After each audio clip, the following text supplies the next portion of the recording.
How old is too old to start drawing? Today, that's what I'm going to be answering. Hi, my name is Escobar. I'm a storyboard artist on the Simpsons television show. I've been working on the show for over 20 years now. Here's exactly what was asked. How old is too old? When is it too late? I'm almost 34 and I've always wanted badly to be able to draw.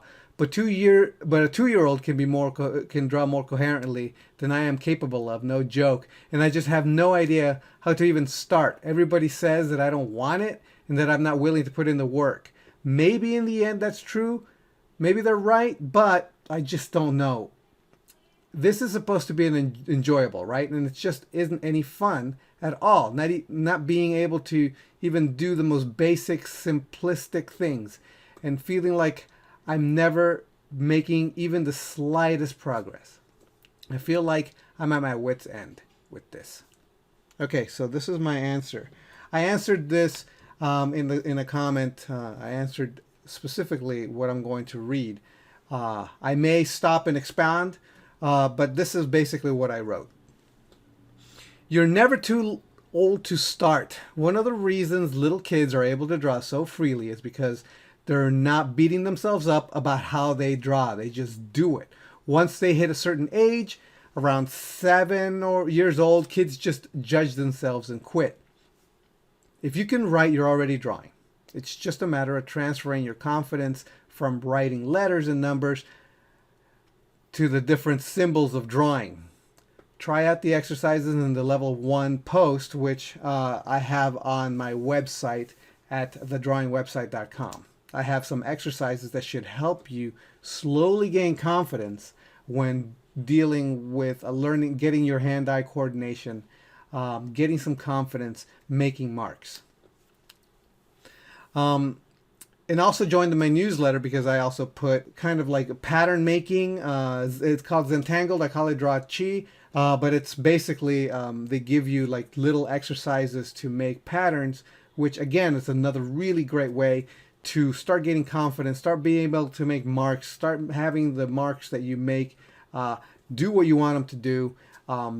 It helps a ton. So that's what I post there in the newsletter. Drawing is about a few things: working in unison, confidence, hand-eye coordination, muscle memory.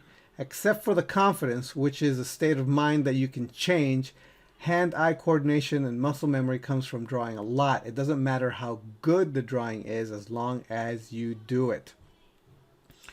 Think of it this way. The goal of drawing is not a great drawing.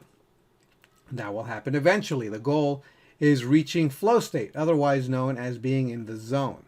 Have you ever been into something so deeply that when you look up from it, you notice hours had passed, but it only felt like a few minutes, and yet you feel really good afterwards? Yet you get there by being challenged just enough doing an activity so that you're doing it. So when you're doing it, it's not easy, but it's not so hard that it's frustrating and that you give up. That's how you hit flow state. What you need is to find an easy win, a drawing exercise that you can do that is challenging, but not too challenging, not too difficult. Try out the exercises on the site, and and see if they are too easy or too hard.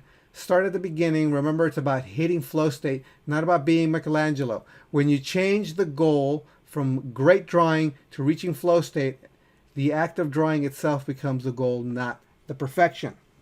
Another thing that I would say is that, for example, if you're drawing a straight line and you draw the line and it doesn't quite come out right, then do it again and do it again, do it again. Try to find the moment where you actually get it right at least once, and then try to emulate that once having done it right once moment. The reason why I say this is because when you do something wrong, your brain doesn't recognize whether or not your the mark that you made is wrong.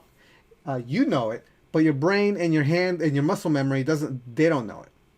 They assume that they got it right, like your brain and your muscle. You know that that's not what you intended. So what you're trying to do is you're trying to decode the bad way and encode the correct way. So what you want to do is hit the moment where you're doing it right, and then repeat it over and over and over, so that you could encode that in your brain, so that your body knows to do that rather than the wrong thing. So what happens is, if you draw poorly, or if you don't do this kind of exercise that encodes doing it correctly, what ends up happening is that you create bad habits, and then every single time you make a mark, it always comes out wrong. So what you're trying to do is encode the correct way, so that it becomes muscle memory, so that whenever you want to just make a mark that way, it starts coming about at will. You do it every single time. Now, the thing is that only comes from repetition, but that is what you're doing, and that is what you did in school when you wrote. When you wrote an A, you did it so often that now you do it right every time. But at first, it was really wobbly and messed up. So what you want to do is you train your brain to be able to do at least in the exercises at the drawing website, you're going to see that there are, 3 basic lines, the ABCs of drawing, straights, C curves, and S curves. You just get used to drawing those lines, straights, C curves, and S curves, and eventually you'll be able to draw them at will, either big or small, whatever. And then because all drawing is just made up of these three lines to begin with. So that's my recommendation. Don't get frustrated. One of the reasons that you get frustrated also is because your ambition. And it's okay to be really, really ambitious.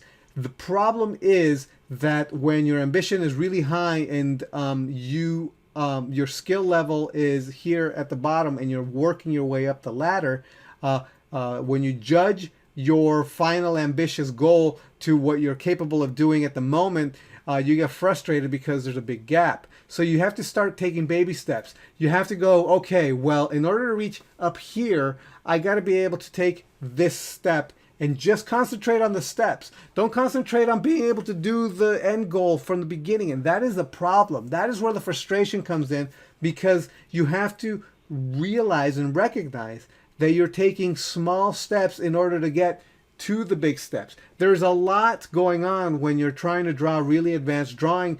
There is a lot. It's kind of like playing an instrument. When you can't just go off and just play something symphonic and crazy with a lot of notes when you don't know how to play a single note. So you have to first start learning how to make the notes little by little. It's baby steps. It's small steps. So that's my recommendation. Do exercises that you're able to, that you're capable of. Don't worry about getting finished drawings at first. You can mess around later. I've seen people that do the exercises and then they just go off and then they realize, hey, I could do all kinds of stuff. And I'm really impressed when people do that. So you never know. You just never know. You may be able to do the exercise and then slowly build confidence and get faster. But ideally, when you hit a wall, when you hit an exercise that you just can't do, that's when you stop, take a deep breath, and then just do the exercises. Okay? So that's my recommendation. I hope that's helpful. Yeah, please keep these questions coming.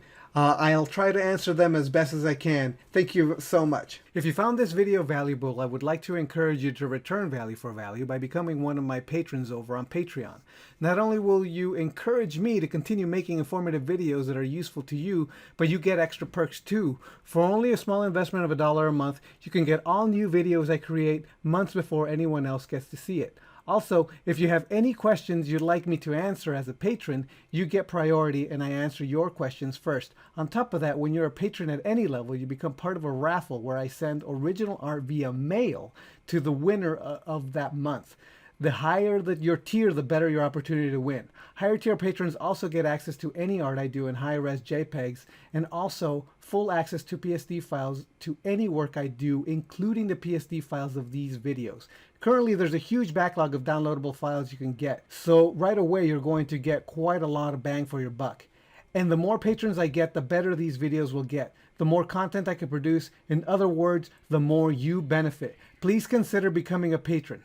Thanks. The link to my Patreon is on the screen and in the description of this video. I hope this has been helpful, and I'll see you next time. All right, bye.